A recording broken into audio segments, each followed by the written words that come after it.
Bonjour à tous, bienvenue sur la chaîne de Plancton Curieux. Je vous propose une petite analyse du projet Tamadoge. Alors lui, il n'est pas en ICO, il est sorti en septembre dernier, il avait fait un peu de bruit. On ira voir sur la courbe, il s'est passé pas mal de choses à cette époque-là. Depuis, c'est beaucoup plus calme. Alors pourquoi j'utilise ce projet? Parce que j'en ai besoin, enfin j'ai fait les recherches pour une autre vidéo que je vais sortir bientôt, et je me suis dit que j'allais quand même la présenter, parce que ça pourrait peut-être servir à certaines personnes. Donc on va aller rapidement sur les fondamentaux du projet. De base, c'est un memcoin, hein. Donc memcoin, c'est tout simplement inspiré de Dogecoin et de Shiba, c'est-à-dire pas une véritable fonction utilitaire, mais plutôt un token avec une communauté et ce genre de choses. Ils ont quand même dans l'idée de développer d'autres choses. Il y a un play to earn à venir. Il est d'ailleurs, si je ne dis pas bêtise, en bêta test. Alors je sais pas si c'est privé ou pas, peut-être qu'il est possible de l'utiliser, j'ai pas trop vu.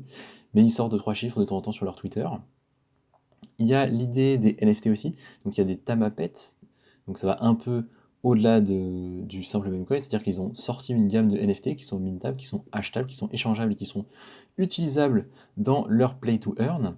Et point que j'aime bien, c'est qu'ils ont pensé à aller un peu plus loin et ils ont un peu développé leur business model et ils font du merchandising. C'est-à-dire que là, par exemple, je vous ai mis une photo, ils ont vendu, enfin il y a en ligne en fait sur leur boutique, ils ont développé une boutique en ligne et il est possible d'acheter des vêtements, notamment des pulls, des t-shirts, etc. à l'effigie du Tamadoge. Donc je trouve que c'est très bien pensé, notamment pour un token communautaire. Donc voilà, bon, c'est pas filé, hein, c'est 50, 60 balles le vêtement, mais c'est cool. Enfin, je trouve que l'idée est bien pensée. Et petit, euh, petit truc qui m'a vraiment fait marrer, le fauteuil. Ils ont un pouf à l'effigie de Tamadoge. Alors sachez que c'est à peu près le même prix, voilà, que les pulls.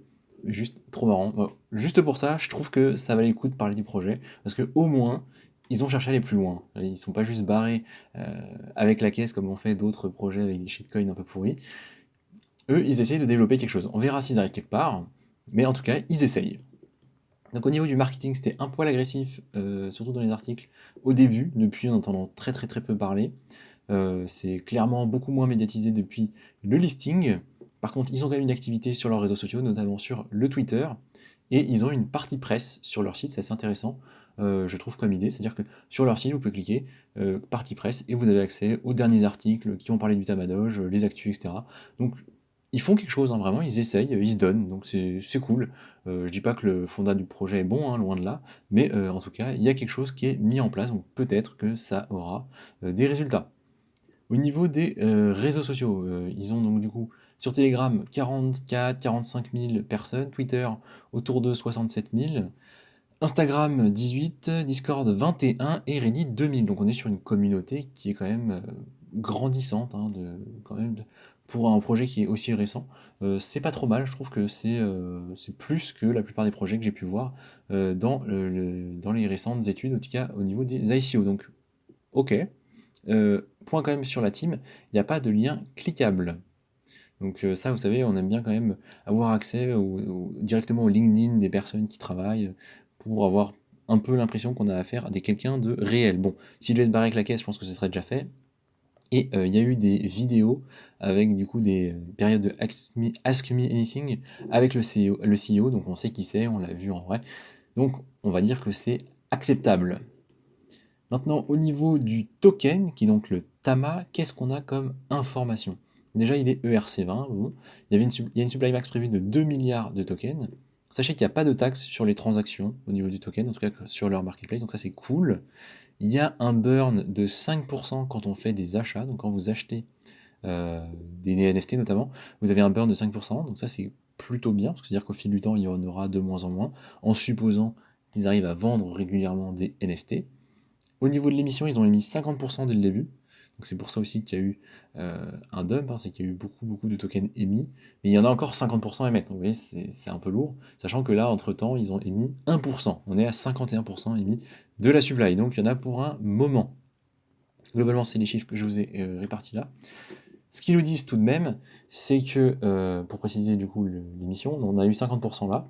Il y en a 30% qui sont lock pendant 10 ans et 20% qui sont dans une pool d'échange. Donc en fait, on peut supposer, si on lit ça, mais bon, c'est quand même assez flou parce qu'on n'a pas de données sur comment c'est émis au fil du temps.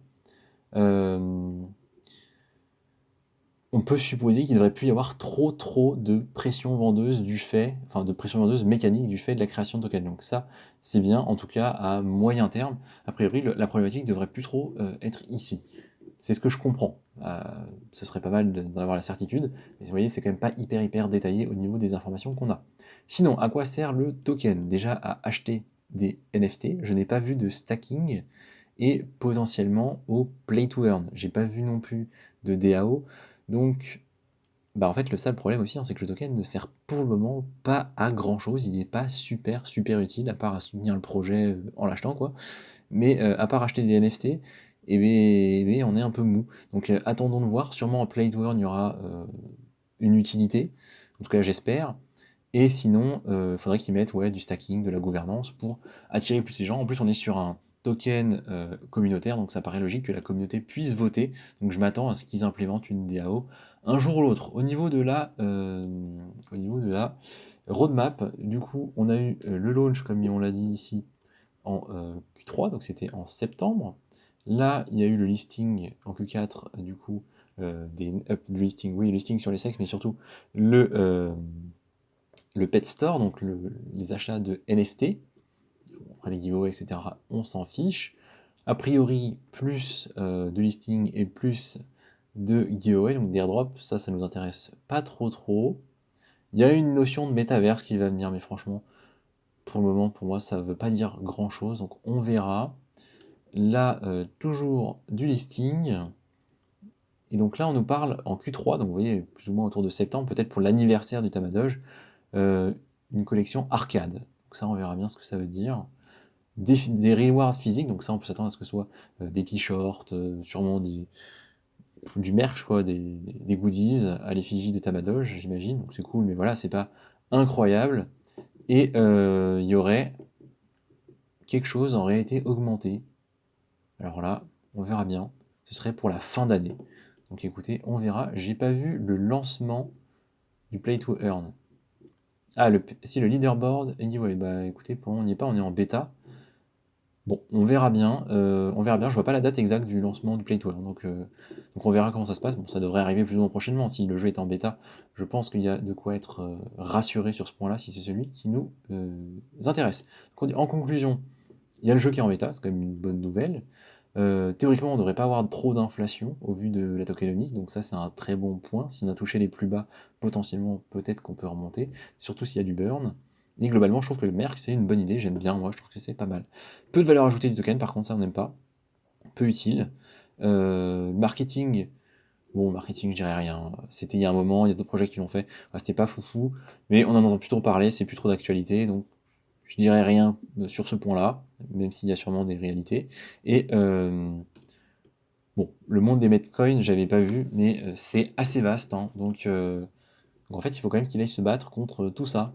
Et encore, je pense qu'il y en a d'autres, hein, ça doit juste être un espèce de top 12. C'est ça, il y en a 12.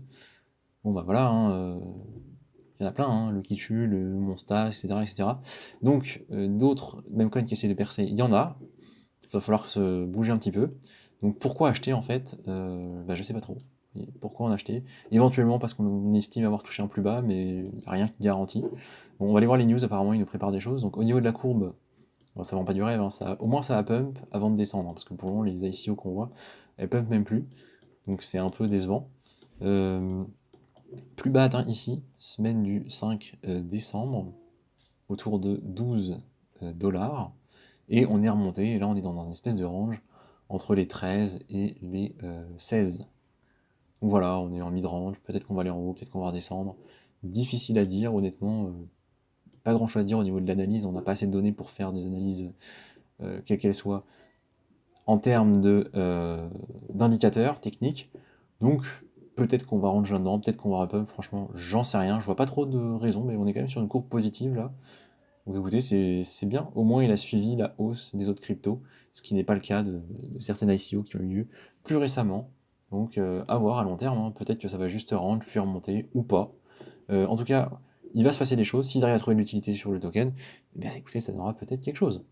Au niveau des infos qui sont intéressantes à suivre, on a ça sur le Twitter. Ils nous disent que dans la semaine, il va y avoir un gros annoncement.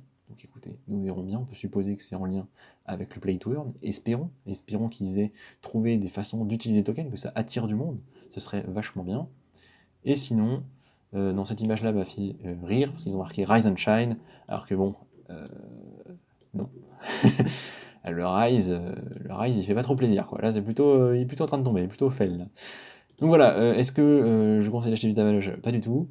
Est-ce que c'est un pari à prendre qui va peut-être pump un jour? Bah, j'en sais rien. En tout cas, il fallait que je fasse la vidéo, donc elle est faite. Je vous dis merci de m'avoir écouté, et à la prochaine pour d'autres vidéos.